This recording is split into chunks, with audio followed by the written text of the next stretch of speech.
Hi, I'm Bill O'Reilly. Thanks for watching us tonight. Hidden agendas that hurt you. That is the subject of this evening's Talking Points memo. Some conservative Americans believe President Obama intentionally wants to hurt the country, that he's a communist or a socialist or whatever. But Talking Points does not speculate about things that cannot be proven.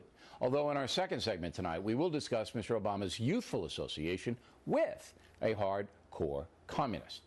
However, there are a number of hidden agendas on the left that can be proven. We all know about the medical marijuana ruse, where states like California and Colorado gave licenses to pot shops and now have to close them down because of all the social problems they are causing. In those states, anybody can walk in with an alleged pain in their toe and walk out with an intoxicant. Again, it's a ruse to legalize marijuana. Now we have something that ups the drug ante. Yesterday, the New York Times editorialized that some hardcore dealers, drug dealers, are actually victims who should not be put in prison. This is another ruse to try to get hard drugs decriminalized in the USA. I mean, think about it. About 30,000 Americans will die from illegal drug overdoses this year alone. 30,000. Another 23 million Americans are drug involved, addicted or dependent on things like heroin, cocaine, and meth. So let me ask you a question.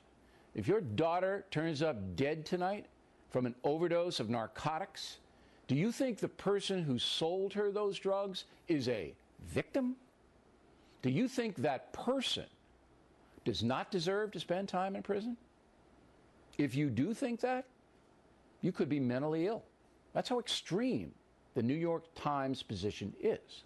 Selling drugs is a violent act. They hurt people.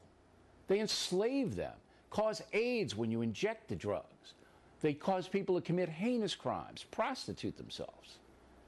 But the far-left loons, they don't care about that. They want the drugs legalized. The unintended consequences be damned. So far, the country has not fallen for the legalization garbage, but the far-left is pushing it in a stealth way. And then there's the Occupy Wall Street movement, which the liberal press praised all over the place. Remember that? Well, now we find out again in the New York Times that there's only one active Occupy group still causing trouble. You may remember Talking Points said the occupiers were through last November when they began turning violent. Well, it turns out the city of Oakland has been just about destroyed by these punks, who last Friday night even attacked President Obama's campaign office.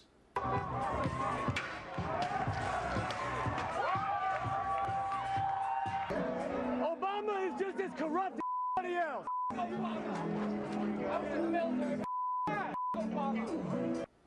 According to the Times, the Occupy movement is awash in drugs and hardcore anarchy.